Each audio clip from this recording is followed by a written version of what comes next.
हाँ, ये एक और वीडियो है। बहुत फ़ोन आ रहे हैं कि सर नीट में धांधली पकड़ी गई है, नीट में पकड़ा गया है तो क्या नीट कैंसिल हो जाएगा।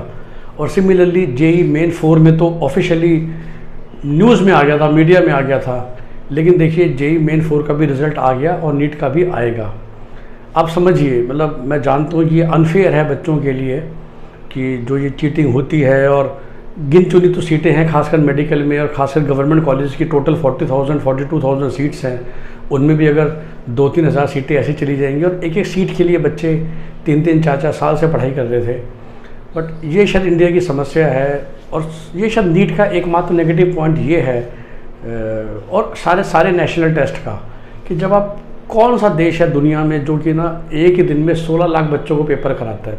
ट्रस्ट मी, कोई देश नहीं है, किसी भी देश में कोई पेपर नहीं होता जो इकट्ठे एक दिन में 16 लाख बच्चे लेते हैं। इस शब्द को समझ लीजिए।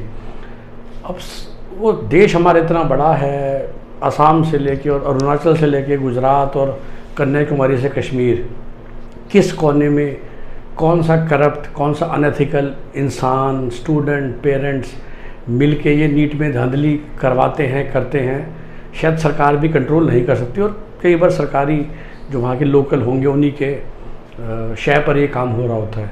लेकिन मैं बार कहता हूँ कि नीट होना भी क्यों ज़रूरी होता है। और कोविड के दौरान भी लास्ट ईयर भी हुआ था, मैं हमेशा कहता था, लोगों को लगता है कि मैं थोड़ा सा मेरे में संवेदना नहीं है लोगों के प्रति। मैं कहता हूँ नहीं है, बट समस्या ये है कि जब सिर्फ एक ही पेपर होना है जिसकी बेसिस पे एडमिशन होने हैं, तो गवर्नमेंट उस पेपर को कैंसिल नहीं कर सकती, क्योंकि वरना पूरा साल ख़राब हो जाएगा।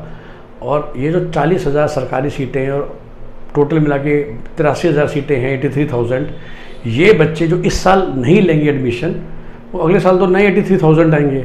तो हिंदुस्तानी गवर्नमेंट ना ये अफोर्ड नहीं कर सकती ये मिस करना, सिर्फ फीस की वजह से नहीं, 83,000 डॉक्टर्स के लिए जो फ्यूचर में बनेंगे।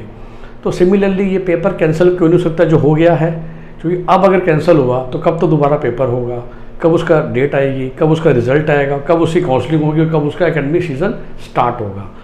तो अब जैसा भी हो गया, जो भी हो गया, बिल्कुल सीधी भाषा में कह रहा हूँ, पेपर तो यही रहेगा। उसका कारण भी यही होता है कि सरकार के पास समय नहीं है कि दोबारा से 16 लाख बच्चों के लिए पेपर कराए। 15 दिन में तो हो नहीं सकता। अब इमेजिन ये दोबारा होता नवंबर में, रिजल्ट आता दिसंबर में, काउंसलिंग चलेगी अप्रैल तक, तो फिर एकेडमिक सीजन कब स्टार्ट, सेशन कब स्टार्ट होगा। अभी भी पेपर 12 सितंबर को होगा, तो आप मान के चलिए कॉलेजेस जनवरी में स्टार्ट होंगे, राइट। तो आपको 6-7 महीने में पूरे साल की पढ़ाई करनी है। तो इस वजह से सभी लोगों को मैं कह दूँ जिनके फ़ोन आ रहे हैं, नीट का रिज़ल्ट यही रहेगा जो आने वाला है। ऑफ कोर्स एक कोचिंग इंस्टीट्यूट्स बता रहे हैं कि पेपर टफ था जिसकी वजह से कट ऑफ गिरेगी। ब्रॉडली स्पीकिंग अगर 20 नंबर कट ऑफ गिरती है तो आप मान के चलिए कि अगर लास्ट ईयर ब्रॉडली हम कहते थे 600 नंबर पर सरकारी सीट मिलती है, तो इस बार 580 में मिलेगी।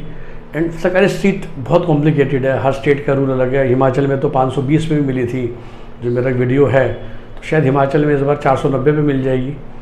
तो वो तो जब रिज़ल्ट आएगा पता चल जाएगा। आई थिंक बहुत ज़्यादा एडवांस प्लानिंग करने की ज़रूरत नहीं है। अब्रॉड के लिए बहुत लोगों के फ़ोन आ रहे हैं कि सर क्योंकि नीट क्वालिफाई का अगर स्कोर गिरेगा तो हम अभी से सीट बुक कर लेते हैं। आप मान सकते हो गिरेगा, लेकिन देखिए अब्रॉड MBBS में बार बार कहता हूँ, जो भी कंसल्टेंट आपको बोल रहे हैं ना कि सीटें ख़त्म हो रही हैं, ऐसा कुछ नहीं है, क्योंकि अभी तो फ़्लाइट्स भी नहीं जा रही हैं। तो आपके पास 1 महीने का समय तो है, तब तक आपका रिज़ल्ट आ ही जाएगा। 12 सितंबर को ऑलरेडी 5 दिन तो हो गए हैं, तो आप बाकी तैयारी करके रखिए। मेरे पास फ़ोन आते हैं, मैं कहता हूँ पासपोर्ट है, 12th की marksheet, police verification report, bank statement, जो बाकी चीज़ें ना वो तैयार करके रखो। अपनी रिसर्च करके रखो आपको कहाँ जाना है। वैसे तो मैं हमेशा बताता हूँ कि एक ही कॉलेज में तो जाना है, बट अपनी खुशी के लिए रिसर्च करनी है तो कर लो। जैसे ही सितंबर एंड में रिज़ल्ट आएगा, 3 दिन के अंदर आपका अब्रॉड में एडमिशन हो जाएगा। तो बहुत आफत मेरे हिसाब से नहीं है। हाँ, ये ज़रूर होता है कि कुछ जो बिल्कुल अच्छे कॉलेजेस हैं उनकी सीट्स फुल हो जाती हैं, बट उनको छोड़ के आपको फिर भी सीट मिल ही जाएगी। अगर आप बॉर्डर लाइन केस हो, देखो आपके 200 आ रहे हैं, आप पक्का क्वालिफाई हो जाओगे, अभी सीट ले लो। आपके 500 आ रहे हैं, आप इंडिया में पढ़ना चाहते हो, कोई दिक्कत नहीं है। मेरे पास फ़ोन आ रहे हैं 100-110 नंबर वालों के, सर लास्ट ईयर तो 119 पे था नॉन जर्नल, 147 पे था जर्नल, मेरे 135 बन रहे हैं, क्या मुझे अब्रॉड की सीट मिलेगी। मैं कहता हूँ कि तुम जैसों के लिए मेरे पास फीडबैक यही है कि 20 दिन इंतज़ार कर लो। पता चले आपने पूरी फुल फ़ी पे कर दी, आप नीट क्वालिफाई नहीं हुए तो दिक्कत हो जाएगी। तो आप लोग तैयारी करके रखो। देखो जो 70-80 से नीचे है वो पक्का फेल है, जो 160 के ऊपर पक्का पास है। तो जो बीच के स्कोर की रेंज है उनसे मैं कह रहा हूँ कि थोड़ी पेशेंस रखो, और 3 हफ्ते में तो स्कोर एक्चुअली आ ही जाएगा, और स्कोर से ज़्यादा आपको आपकी रैंक पता चल जाएगी कि आप क्वालिफाई हुए कि नहीं हुए। So best wishes, and MBBS admission start हो गया है।